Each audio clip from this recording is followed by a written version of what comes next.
Hello friend. सबसे पहले मैं आप सभी को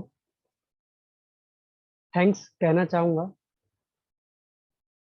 क्योंकि आप सब की सपोर्ट की वजह से ही जो यूट्यूब चैनल है वो 3000 सब्सक्राइबर कंप्लीट कर चुके हैं। तो thank you for all members. And इसी तरह आप मेरे यूट्यूब चैनल से कनेक्ट रहें और अपनी नॉलेज को गेन करें और अपने दोस्तों में भी वीडियो शेयर करें, जिससे कि काफ़ी लोग मेरे चैनल तक पहुंच सके और अपनी नॉलेज को भी गेन कर सके। तो आज की हम इस वीडियो में देखेंगे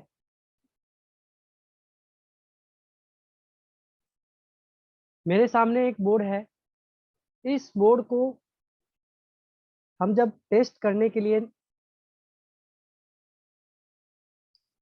मल्टीमीटर का यूज करते हैं तो हमें क्या क्या चीज़ें चेक करनी होती है एक डेड मदरबोर्ड, और अगर हमें वहां पे कुछ फॉल्ट दिखता है तो उसे हम कैसे क्लियर करना है।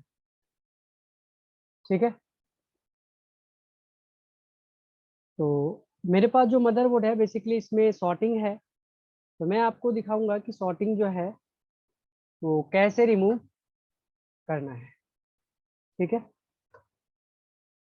सॉर्टिंग कहाँ पर है? तो ये पूरा आप देख सकते हैं मदरबोर्ड है आपके पास, और मल्टीमीटर भी आप सभी को यहाँ पे दिख रहा होगा। मैं कैमरे को थोड़ा सा इस कदर कर देता हूँ कि आपको मल्टीमीटर भी दिखे। ऊपर की तरफ रख देता हूँ मैं यहाँ पे। अब आपको मल्टीमीटर भी दिख रहा होगा।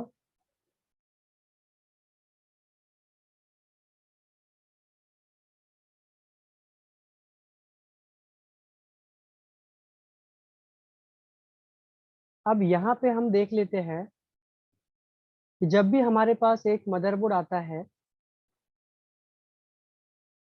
तो हमें सबसे पहले फिजिकल मदरबोर्ड को देखना है। आपकी जो आंखें हैं, आपको अपनी आंखों से पूरे बोर्ड को अच्छे से, अच्छे से कहने का मतलब क्या, जो आप मदरबोर्ड के इस कॉर्नर से दूसरे कॉर्नर पे और दूसरे कॉर्नर से इस कॉर्नर तक कंप्लीट रिव्यू करना है, प्रीव्यू करना है, और फिर बैक साइड मदरबोर्ड के top side and bottom side दोनों साइड आपको केयरफुली मदरबोर्ड को चेक करना है कि कहीं पे कोई कंपोनेंट रस्टेड तो नहीं हुआ है, गला हुआ तो नहीं है। क्योंकि बहुत सारे जो रिपेयरर है या हम जो रिपेयर करते हैं, मोस्टली केस में हमें फिजिकल दिख जाता है और हम उस फिजिकल को सिर्फ रिमूव करने की कोशिश करते हैं। हम उसमें कोई कंपोनेंट लगाने की कोशिश नहीं करते। सिर्फ हम क्या करेंगे, उस रस्टेड कंपोनेंट को, गले हुए कंपोनेंट को क्लीन करेंगे। अगर वो बिल्कुल डैमेज हो चुका है तब हम चेंज करेंगे सेम टू सेम कंपोनेंट। हमें कोई भी लॉजिक लगाने की जरूरत नहीं पड़ती। सिर्फ उस कंपोनेंट को अगर पूरी तरह से डैमेज है तो क्लीन करना होता है। या कोई आईसी है, जो कि आप सभी को पता होगा, जैसे कि मेरे बोर्ड में अगर कोई आईसी अगर आप देखते हो, ठीक है, जैसे कि ये आईओ है, इस आईओ के पिनों में कई बार जंक लगा होता है। तो हमें क्या करना है, इस आईओ को निकाल के इसके प्रिंट को क्लीन करके दोबारा से इसी आईओ को हम फिट कर दें, तो कई बार हमारा केस सॉल्व हो जाता है। तो रिपेयरिंग में सबसे इम्पोर्टेंट कहते हैं ना कि सर, मतलब इस तरह की प्रॉब्लम की कभी बंद हो जाता है, कभी चलता रहता है, कभी अपनी मर्जी का मालिक हो जाता है। इस सब तरह की प्रॉब्लम जहाँ पे आपका दिमाग काम करना बंद कर देता है। अब जैसे कि बोर्ड में अगर बोले कि सर 19 वोल्ट नहीं बन रहा है, तो 19 वोल्ट नहीं बनने का एक कॉन्सेप्ट है। आपको पता चल जाएगा कि 19 वोल्ट का फॉर्मेशन कैसे होता है, तो आप उसी सर्किट पे जाओगे, राइट। अगर हम बोल दें कि सर आपके बोर्ड में 3-5 की दिक्कत है, अब यहाँ पे 3-5 है, अब इन दोनों 3-5 में कहीं ना कहीं ये प्रॉब्लम कर रहा है, तो हमें पता है कि हाँ मुझे इस वोल्टेज को रेडी करना है, मेरा बोर्ड रेडी हो जाएगा। या सीपीयू कोर वोल्टेज नहीं बन रहा है तो मुझे कोर वोल्टेज को रेडी करना है, मेरा बोर्ड हो जाएगा। बट जब बात आती है कि सर 10 मिनट चलता है, 15 मिनट चलता है, कभी कभी बहुत अच्छा चलता है, कभी अपने आप बंद हो जाता है, विंडो नहीं डल पा रहा है, मतलब इस तरह की प्रॉब्लम जहाँ पे आपका माइंड जो है ब्लॉक हो जाता है, आपको नहीं समझ में आता कि मुझे करना क्या है। उस मदरबोर्ड में सबसे पहला रूल यही है कि आप उसे फिजिकल जरूर देखो एक बार। कई बार इस तरह की प्रॉब्लम फिजिकल डैमेज होने की वजह से भी ये प्रॉब्लम आती है। फिजिकल डैमेज कहने का मतलब ये नहीं कि आपने अपनी दोनों आंखों से एक बार इधर देखा एक बार इधर देखा, क्लीन नहीं दिखा, नो। फिजिकल कहने का मतलब है कि आपको बहुत ही केयरफुली वॉच करके, या आपके पास अगर माइक्रोस्कोप या छोटा सा माइक्रोस्कोप है या हैंड मैग्नीफायर है, उसकी मदद से आप सारे कंपोनेंट को एक एक बार चेक करें। कई बार क्या होते हैं कि आपको खुली आंखों से कंपोनेंट नहीं दिखता। अगर हम बात करें माइक्रोस्कोप में, अगर हम रखें और यहाँ पे देखें, जैसे कि ये बोर्ड है आपका, इस बोर्ड पे आप देख सकते हैं जितने भी ये आपको रजिस्टर यहाँ पे दिख रहा है, तो यहाँ पे रजिस्टर कई बार क्या होता है हमें नॉर्मल अपनी आंखों से दिखता नहीं है क्लीन। जब हम उसे माइक्रोस्कोप या मैग्नीफायर्स में रखते हैं तब हमें ऐसा लगता है कि नहीं, प्रॉब्लम है, कहीं ना कहीं कंपोनेंट में आपकी ये प्रॉब्लम आ रही है ना। तो इसीलिए आपको फिजिकल देखना बहुत जरूरी है, ठीक है। इस मदरबोर्ड के अंदर जो दिक्कत है, ये डेड है और कोई कस्टमर का बोर्ड नहीं है, ये एक स्क्रैप बोर्ड है जो कि मैंने वीडियो बनाने के लिए, आप सबको नॉलेज के लिए इस बोर्ड को मैंने लिया है। और इस बोर्ड में फिजिकल देखने के बाद आपको क्या करना है, इम्पिडेंस चेक करना है। अब इम्पिडेंस क्या होता है, आपको क्या चेक करना है, इम्पिडेंस। चलिए मैं आपको इम्पिडेंस चेक करके दिखाता हूँ। इम्पिडेंस चेक करने के लिए मतलब आप यहाँ पे देख सकते हैं, ये आपको पूरा मदरबोर्ड दिख रहा है।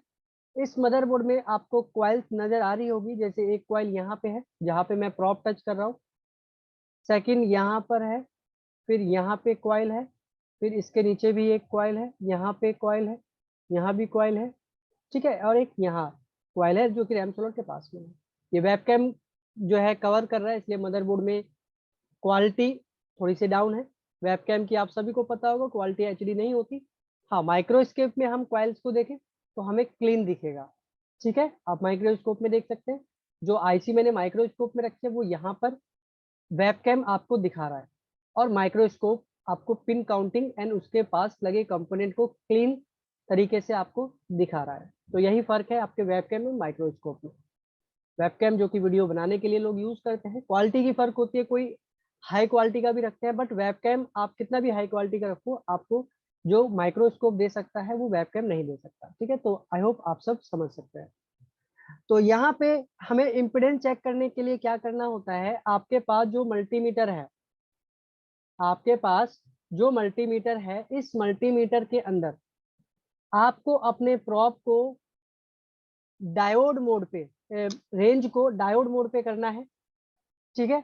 डायोड मोड पे करने के बाद आपको यहाँ पे क्या करना है, अपने red probe and black probe, जो red probe and black probe है, इसमें से रेड प्रोब आपको ग्राउंड करना है, ठीक है। रेड प्रोब आपको ग्राउंड कर देना है, एंड ब्लैक प्रोब से आपके मदरबोर्ड में जितने भी क्वाइल्स लगे हैं उन सभी क्वाइल को वैल्यू देखनी है। डायोड क्या होता है, डायोड हमें एक वैल्यू दिखाता है। ये वैल्यू किस चीज की होती है, ये वैल्यू हमें ये बताती है कि जो आगे की लाइन है वो क्लियर है। फॉर एग्जाम्पल, जैसे आप व्हीकल यूज करते हो, बाय रोड चलते हो आप व्हीकल के द्वारा, तो आप रेड लाइट देखते हो, ग्रीन सिग्नल जो होता है वो क्या इंडिकेट करता है, रेड लाइन का मतलब आगे अभी नहीं जा सकते, राइट। मतलब रेड का इंडिकेशन क्या होता है, खतरा होता है, ग्रीन मतलब आप आगे फॉलो कर सकते हो। डायोड का क्या होता है कि अगर डायोड आपको वैल्यू दिखाता है मल्टीमीटर से, जब आप किसी भी कंपोनेंट को चेक करते हो डायोड मोड पे, और वैल्यू अगर आपको दिखाता है, कितनी वैल्यू, तो समथिंग 3 डिजिट में आपको नॉर्मल सीपीयू के पास या पीसीएच के पास लगे क्वाइल्स को अगर हम छोड़ दें तो, क्योंकि जो सीपीयू और पीसीएच के पास कॉइल होते हैं, इनके अंदर लो रेजिस्टेंस होता है, जिसकी वजह से वहां पे लगे कंपोनेंट हमें beep and low value multimeter के अंदर डायोड मोड पे हमें देखने को मिलता है। बट अगर हम विदाउट चिप की सप्लाई की बात करें, जैसे कि रैम की बात करें, 1.8 वोल्ट बात करें, 3 वोल्ट एंड 5 वोल्ट की बात करें, ये ऐसे क्वाइल्स हैं जहां पे आपको मिनिमम 3 डिजिट के अंदर डायोड वैल्यू मिलनी चाहिए। ठीक है, तो आप मदरबोर्ड में किसी भी पिन पॉइंट का इम्पिडेंस ले सकते हैं। इम्पिडेंस हमें यही बताती है कि आपकी जो ये लाइन है ये ब्लॉक तो नहीं है, इस लाइन पे कोई प्रॉब्लम तो नहीं है, ये हमें इम्पिडेंस बताता है। Impedance means diode value. आप चाहे किसी पिन की ले सकते हो, जैसे कि मेरे पास आप देख सकते हैं यहाँ पे, ये आपको मैं एक बायो यहाँ पे देख सकते हैं, ये बायोस है मेरा, जो कि XMC की बायोस है, जो कि लेटेस्ट बायोस चिप होती है।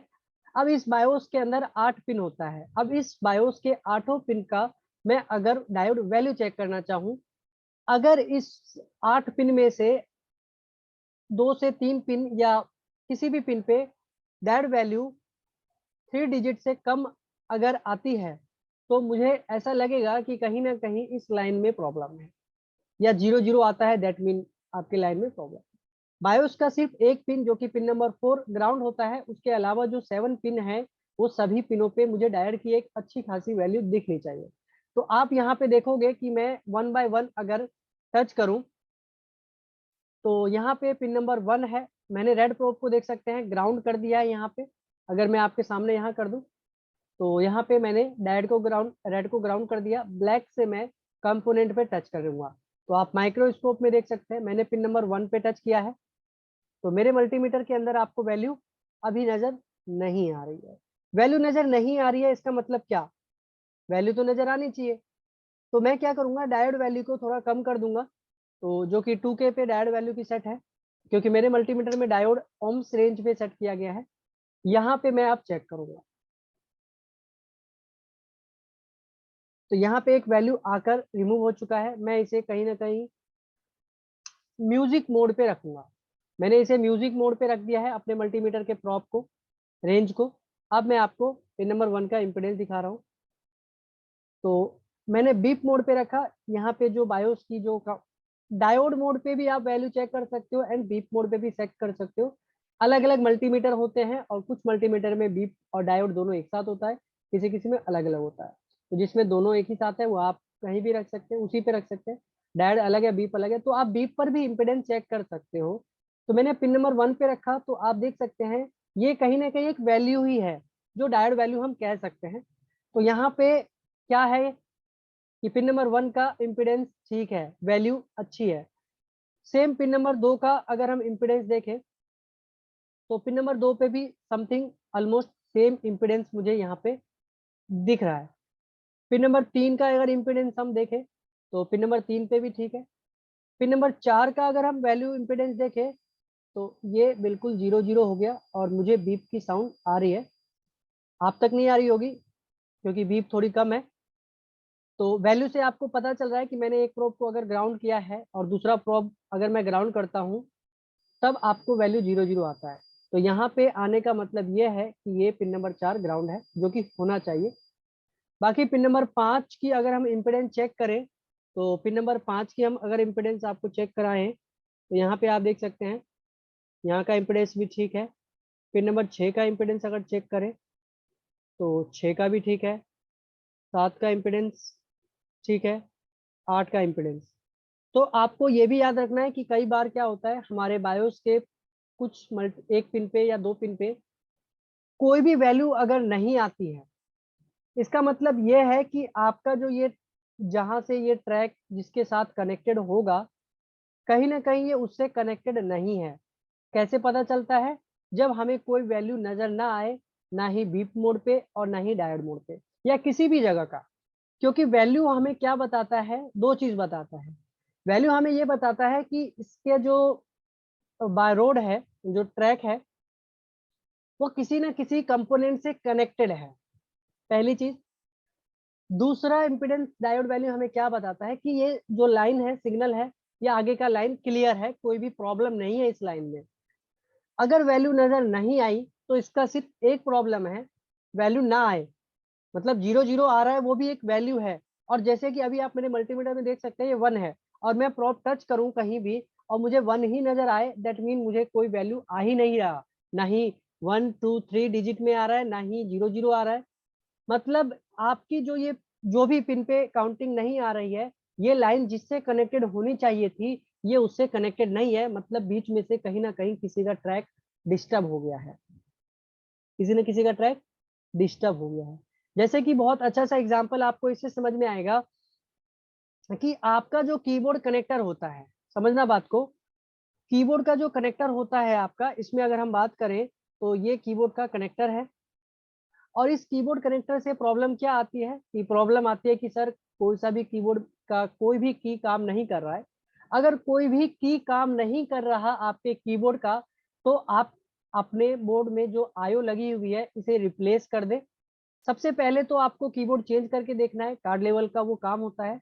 बट अगर आपने कीबोर्ड चेंज करके देख लिया उसके बाद भी आपका कीबोर्ड नहीं वर्क कर रहा है, that mean your IO is faulty. Maximum time keyboard पे प्रॉब्लम आने का रीजन आईओ ही होता है, क्योंकि पूरा कीबोर्ड कंट्रोल आपके आईओ के हैंड में होता है। बट आईओ अगर आप चेंज कर देते हो फिर भी नहीं बात बनती है, तो एक और कीबोर्ड चेंज करके देखें। इसके बीच में जो ट्रैक है, ये जो है कीबोर्ड का जो कनेक्टिविटी, वो पूरी की पूरी आपकी आईओ के साथ कनेक्टेड होती है, तो आप चेक कर लें। अदरवाइज कीबोर्ड में कभी कभी क्या प्रॉब्लम आती है कि सर मेरे लैपटॉप के कीबोर्ड में सिर्फ 2 से 3 बटन काम नहीं करते, बाकी सभी बटन काम करते हैं। सही से सुनना आप, कीबोर्ड में सिर्फ 2 से 3 बटन काम नहीं कर रहा है, बट सारे कीबोर्ड के बटन काम कर रहे हैं। मैंने कीबोर्ड भी चेंज करके देख लिया, मैंने आईओ को चेंज करके भी देख लिया, फिर भी मेरा कीबोर्ड नहीं चल रहा है। तो प्रॉब्लम क्या होती है कि यहाँ पे जितने भी आप पिन देख रहे हैं, मैक्सिमम ये 30 पिन का ये कीबोर्ड कनेक्टर होगा, या 28 26 का पिन का कनेक्टर होगा, काउंट कर लेना आप। इसमें से सारी पिन की कनेक्टिविटी तो है, बट होता क्या है कि किसी एक या किसी 2 पिन की कनेक्टिविटी आपके आईओ तक नहीं हो पाती, जिसकी वजह से आपका 1 पिन या 2 पिन काम नहीं करता। बट ऐसे भी 1 या 2 पिन काम ना करने का रीजन भी आपका आईओ ही आता है। बट आईओ चेंज कर दिया, कीबोर्ड चेंज करके देख लिया, फिर भी प्रॉब्लम है, तो आपको क्या चेक करना है, जितनी भी आप पिने देख रहे हो इस सभी पिन का वैल्यू चेक कर लो। क्योंकि वैल्यू हमें क्या बताता है, मैंने अभी आपको बताया, वैल्यू हमें ये बताता है कि ये जो लाइन है, ये लाइन बिल्कुल एक्टिव है, मतलब जिससे सोर्स और डेस्टिनेशन के बीच में ये कनेक्टेड है। सेकंड, ये आगे की लाइन क्लियर है, ये बताता है। तो अगर अब मैं 4 से 5 पिनों की आपको वैल्यू दिखाऊं तो आप यहाँ पे देख लोगे। तो देखो, 1 मिनट, ये यहाँ से मैं इस चीज को हटा देता हूँ। ठीक है, तो यहाँ पे देख सकते हो, मैं अगर टच करूँ किसी भी कीबोर्ड के पिनों पे, रेड को मैंने ग्राउंड कर रखा है, ब्लैक से मैं टच कर रहा हूँ, तो आप अपने मल्टीमीटर के अंदर आप देख सकते हैं कि आपको एक वैल्यू नजर आ रही है। दूसरे पिन पे टच करूं अगर मैं, वैल्यू नजर आ रही है। इसी तरह आप किसी भी पिन पे अगर आप चेक करोगे, देखो एली है, बीच में मैं कहीं भी चेक करूंगा वैल्यू आ रही है, यहाँ चेक करूंगा आ रही है वैल्यू, यहाँ चेक करूं वैल्यू आनी चाहिए। हर पिनों पे आपको एक वैल्यू आनी चाहिए मल्टीमीटर के अंदर, बीप मोड पे या डायोड मोड पे। अगर किसी पिन पे आपको वैल्यू नहीं आता है, मतलब ये हुआ कि आपकी कनेक्टिविटी आपके आईओ के साथ नहीं है। हो सकता है कि इसके बीच में कोई रजिस्टर लगाया हो, वो रजिस्टर किसी ने निकाल दिया हो, या फिर ओपन हो गया हो, जिसकी वजह से आपकी कनेक्टिविटी नहीं है। तो हमें ये वैल्यू क्या बताता है, मैं आपको ये बताना चाहता हूँ। आगे हम इस बोर्ड के बारे में बात कर लेते हैं। इस बोर्ड में जो प्रॉब्लम है ये है, इसमें प्रॉब्लम है आपकी सॉर्टिंग। इसमें क्या किस तरह की सॉर्टिंग है, इसमें सॉर्टिंग आप देख सकते हैं, यहाँ पे मैं ग्राउंड कर देता हूँ और यहाँ पे आप वैल्यू देखेंगे। अगर मैं क्वाइल को चेक करूँ 1 बाय 1, तो यहाँ पे क्वाइल लगा हुआ है, तो 3 डिजिट में एक वैल्यू है जो कि ठीक है। यहाँ बैटरी कनेक्टर का ये क्वाइल है, यहाँ पे भी वैल्यू एक अच्छी खासी है। अगर हम यहाँ पे रैम स्लॉट के बारे में बात करें, यहाँ पे देख सकते हैं ये रैम स्लॉट का क्वाइल है, रैम स्लॉट के क्वाइल पे भी एक 3 डिजिट में वैल्यू है, मतलब ठीक है। यहाँ पे आप देख सकते हैं कॉइल के पास, यहाँ पे माइक्रोस्कोप में भी आपको दिख रहा होगा, जो कि सीमोस सेल के पास है। इसका इम्पिडेंस अगर मैं देखूं तो इसका इम्पिडेंस भी ठीक है। इसके बगल में यहाँ पे एक और कॉइल है जो कि छोटा सा कॉइल है। अगर मैं माइक्रोस्कोप में इसे कवर करूं तो आप यहाँ पे देख सकते हैं, ये रहा। तो यहाँ पे जो कॉइल है इसकी वैल्यू अगर मैं देखूं तो इसकी वैल्यू जो है वो 000 है, और मुझे साउंड की आवाज मल्टीमीटर से आ रही है। मतलब ये लाइन, ये कॉइल खराब नहीं है। कई लोग क्या सोचते हैं कि अगर ये शॉर्ट है या बीप आ रहा है that mean your coil is faulty. No, इसका मतलब ये है, जैसे मैंने बताया वैल्यू हमें क्या बताता है, दो चीज बताता है कि इसकी जो कनेक्टिविटी है वो आगे सोर्स से डिस्टेंस में कंप्लीट है या नहीं, एंड सेकंड क्या बताती है कि आगे का जो लाइन है वो क्लियर है या नहीं, मतलब शॉर्टिंग तो नहीं है।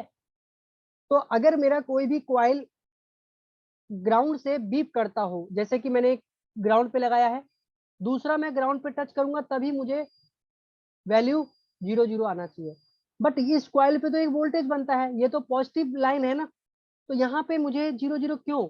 मतलब ये ग्राउंड से कनेक्टेड हो चुका है, इसके साथ लगे कंपोनेंट कोई ना कोई शॉर्ट हो चुका है या आपस में ग्राउंड से कनेक्टेड हो चुका है, मतलब बोर्ड में कहीं ना कहीं प्रॉब्लम है। अब इस तरह के केस में जो ये आप कॉइल देख रहे हो, बेसिकली इसकी जो आईसी है AWV, आप यहाँ देख सकते हैं AWV BDG।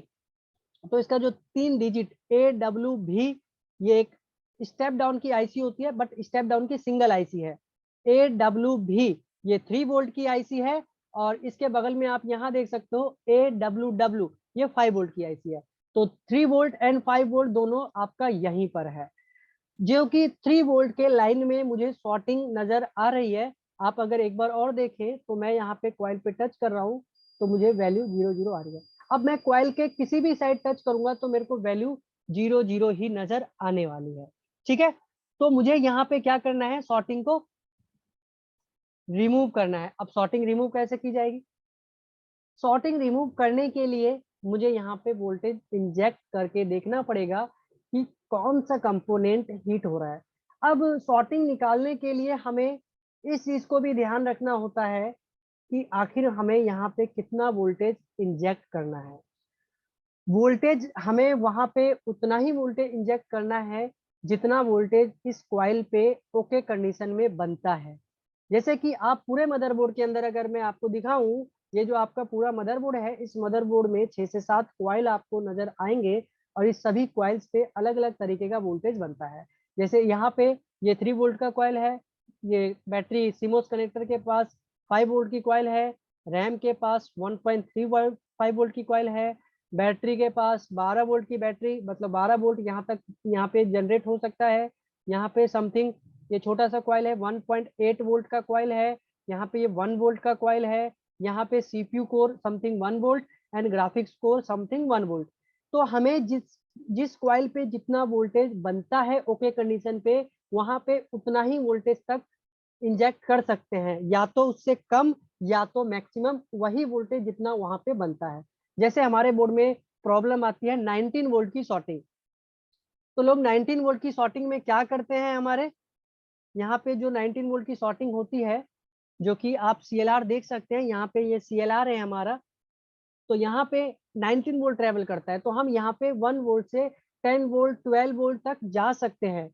बट 19 वोल्ट भी हमें नहीं जाना चाहिए, क्योंकि प्रॉब्लम होती है अगर हमारा सीपीयू कोर का कोई मॉसफेट शॉर्ट हुआ और आपने 19 वोल्ट डाल दिया, that mean your CPU is short, आपके कारण सीपीयू शॉर्ट हो जाएगा। तो हमें वोल्टेज जितना कम हो सके उतना ही डालना है। हमें कैसे पता चलता है कि हमें कितना वोल्टेज इंजेक्ट करना है? देखो, आपको क्या करना है, जहां पे आपको शॉर्टिंग नजर आ रही है, ठीक है, आपको सिंपल अपने डीसी मशीन का यूज करना है, और डीसी मशीन से आप अपने मदरबोर्ड की शॉर्टिंग को रिमूव कर सकते हैं। इसके लिए आपको क्या करना पड़ेगा, तो मेरा डीसी मशीन थोड़ा सा मेरे सेटअप से थोड़ा सा दूर है, और मैं आपको जैसे कि कवर करवा रहा हूँ, तो मुझे इसमें कोई वायर जो ज्वाइंट करना पड़ेगा डीसी मशीन के साथ, तो मैं वो वायर ज्वाइंट कर लेता हूँ पहले। ठीक है, जिससे कि हम सॉर्टिंग को देख सकें कि आखिर सॉर्टिंग कहाँ पर है। तो वेट,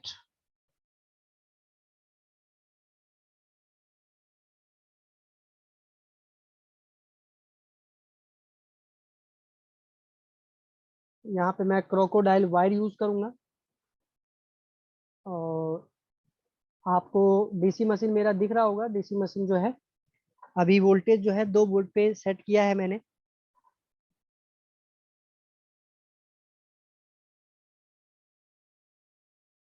और मैं एक बार इसे सेटअप कर लेता हूँ जिससे कि आपका टाइम वेस्ट ना हो। मैं वीडियो को, तो यहाँ पे मैंने ये जंपर जो है कनेक्ट कर लिया है। आप देख सकते हैं मैंने एक ट्वीजर में, और एक यहाँ पे आप देख सकते हैं मैंने ग्राउंड के साथ ब्लैक वायर कनेक्ट कर दिया है। यहाँ पे आप देख सकते हैं ये आपका कनेक्टेड है। तो मेरा जो क्वाइल्स की जो लाइन शॉर्ट है वो 3 वोल्ट की लाइन है। मैंने मल्टीमीटर के अंदर बहुत कम कर लेना है जिससे कि आपको ये पता चले कि कितना वोल्टेज मुझे करना होता है। 3 वोल्ट की लाइन है, मैं यहाँ पे 1 वोल्ट से स्टार्ट करूंगा।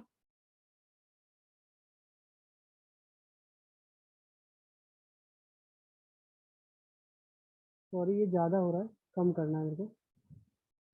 मैंने यहाँ पे 1.4 वोल्ट, ये ऑटोमेटिक बढ़ता जा रहा है। जब मैं इसको ऑन कर दूंगा तब देखते हैं कितने पे सेट होता है ये।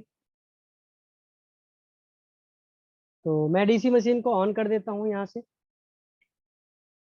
तो ये वोल्टेज बिल्कुल जीरो है। अब मैं इंक्रीज करूंगा वोल्टेज को। पहले मैं वोल्टेज सेट करूंगा, यहाँ पे कितना वोल्टेज सेट करना है। सॉरी कम कर लेता हूँ मैं।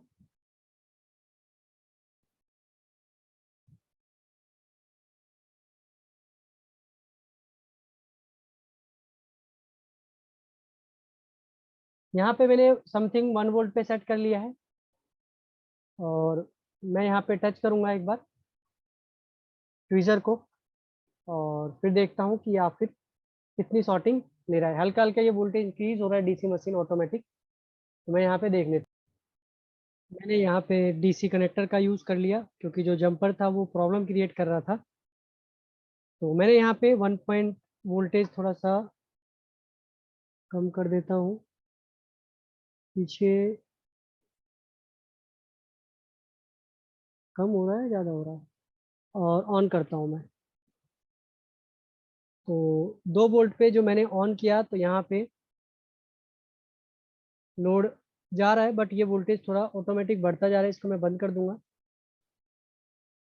यहाँ पे इम्पिडेंस जो था 0 0 0 आ रहा था। तो मैं जब यहाँ से वोल्टेज इंजेक्ट कर रहा हूँ तो लोड जो है वो ज़्यादा नहीं जा रहा है। कई बार ऐसा होता है कि हम जो वोल्टेज हम देखते हैं कि लाइन शॉर्ट है, और जब हम वोल्टेज डालते हैं तो हमें ऐसा लगता है कि 500 600 मिली एम्पियर या 1 एम्पियर क्रॉस कर जाएगा। तो मेरे हाथ में जब मैं टच करके देखूंगा बोर्ड के ऊपर तो मुझे हीट पता चलता है। बट मैं अभी जो इसमें वोल्टेज डाल रहा हूँ, तो यहाँ पे देख सकते हैं मेरा ये अभी 2 पॉइंट, मैं वोल्टेज कम कर देता हूँ क्योंकि ये 3.3 वोल्ट की लाइन है। ये DC automatic, I don't know अभी प्रॉब्लम क्यों कर रहा है। तो अभी 1.8 वोल्ट है बट लोड कुछ भी नहीं ले रहा है। क्या मैंने जंपर सही से कनेक्ट किया है? तो देख सकते हैं जंपर जो है बिल्कुल सही से कनेक्टेड है। अगर मैं इसे एक बार क्रॉस चेक कर लूँ कि जो जंपर है वो सही से कनेक्ट हुआ है, आप यहाँ पे इसकी वैल्यू भी देख सकते हैं।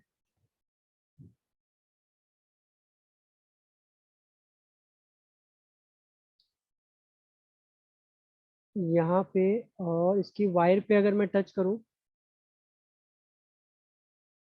तो जंपर तो सही है, और ग्राउंड ग्राउंड भी सही है। फिर क्यों नहीं ले रहा है? एक बार और मैं वोल्टेज अगर डालूं 1.8 वोल्ट, देख सकते हैं मैं, और डीसी ऑन कर रहा हूँ, आप लोड देखोगे 1.89 वोल्ट पे कोई भी लोड नहीं ले रहा है ये। डीसी बंद कर देता हूँ मैं। तो यहाँ पे लोड नहीं लिया, तो मैं एक बार फिर से इस जगह का इम्पीडेंस चेक करूंगा। तो यहाँ पे मैं इसका इम्पीडेंस, क्या बात है, यहाँ का तो इम्पीडेंस ही गायब हो गया, मतलब इम्पीडेंस आ गया यहाँ पे। तो यहाँ आप देख सकते हैं कि 3 डिजिट में एक वैल्यू आ रहा है, जो कि पहले हमने देखा था यहाँ पे आपको 00 आ रहा था। इसीलिए मेरा डीसी मशीन कोई भी लोड नहीं ले रहा है, क्योंकि यहाँ से सॉर्टिंग रिमूव हो चुकी है। ऐसा कैसे हो गया कि सॉर्टिंग रिमूव हो गया? तो ऐसा देखने को हमें कई बार मिलता है कि एक बार ऐसे ही मेरे पास बोर्ड था जिसमें कि मेरी 5 वोल्ट की एलडीओ, जैसे कि आप देख सकते हैं इस आईसी के पास एक छोटा सा जंपर है जो कि 3.3 एलडीओ है, और यहाँ पे 5 वोल्ट की आईसी के पास ये छोटा सा है। तो एक बार क्या था मेरे पास कि 5 वोल्ट की कॉइल का इम्पीडेंस ठीक था, 3 वोल्ट की एलडीओ का इम्पीडेंस लो, तो 5 वोल्ट की एलडीओ का इम्पीडेंस लो था। तो जब मैंने यहाँ पे वोल्टेज इंजेक्ट किया, तो आयरन की मदद से हम यहाँ पे टच करते हैं, तो इसके ऊपर लगा जो कार्बन होता है ना, जो रस्टेड हो जाता है हल्का हल्का, उसकी वजह से हमें नॉर्मल सॉर्टिंग दिखती है। बट जब हम आयरन यूज करते हैं, इस जो सॉर्ट पैड होता है, इस पे आयरन जब यूज करते हैं, वो कार्बन रिमूव हो जाता है और सॉर्टिंग रिमूव हो जाती है। कई बार हमें लगता है ये कैसे, सॉर्टिंग था बट हमने जब जंपर कनेक्ट किया तो सॉर्टिंग रिमूव हो गई। तो यहाँ पे भी बिल्कुल ऐसा ही कुछ हुआ, यहाँ पे भी बिल्कुल ऐसा ही कुछ हुआ कि मैंने जब जंपर कनेक्ट किया, तो यहाँ से शायद वो जो कार्बन की वजह से सॉर्टिंग होगा वो रिमूव हो चुका है। अगर आप देखो तो आपको यहाँ पे दिखेगा, यहाँ पे आप देख सकते हो। मैं अगर एक बार और यहाँ दिखाऊं, तो यहाँ पे जो सॉर्टिंग, वो सॉरी मेरा, एक बार इसे मैं निकाल देता हूँ सप्लाई को, और यहाँ पे आप इसकी वैल्यू देख सकते हैं, रेड प्रोब को ग्राउंड करके ब्लैक प्रोब से। तो एक अच्छी वैल्यू मुझे यहाँ पे दिख रही है, मतलब मुझे कुछ भी नहीं करना पड़ा। तो इस वीडियो में तो हम नहीं देख पाए कि सॉर्टिंग कैसे निकालेंगे, बट जो मैंने वीडियो में नॉलेज दी उसको आपको याद रखना है, और इस तरह से भी प्रॉब्लम आपकी सॉल्व आउट हो जाती है सॉर्टिंग की। बट 15-20 बोर्ड में से कोई एक बोर्ड, 50 में से में कोई एक बोर्ड आपके हाथ में पड़ेगा, जो शायद मेरे बोर्ड में एक बार में ही पड़ गया। कि सॉर्टिंग थी, मैं आपको सॉर्टिंग निकालने का तरीका बताने वाला था इसमें, बट आप देख सकते हैं मैंने सिर्फ जंपर कनेक्ट किया कि आपकी सॉर्टिंग जो है ऑटोमेटिक रिमूव हो चुकी है। इसीलिए डीसी में कोई लोड नहीं ले रहा था और इम्पीडेंस हाई हो चुका है। ठीक है, तो चलिए, कोई बात नहीं, हम अगले वीडियो में अगले मदरबोर्ड के साथ मिलेंगे और फिर उसमें देखेंगे। ठीक है, तो thank you for watching this video.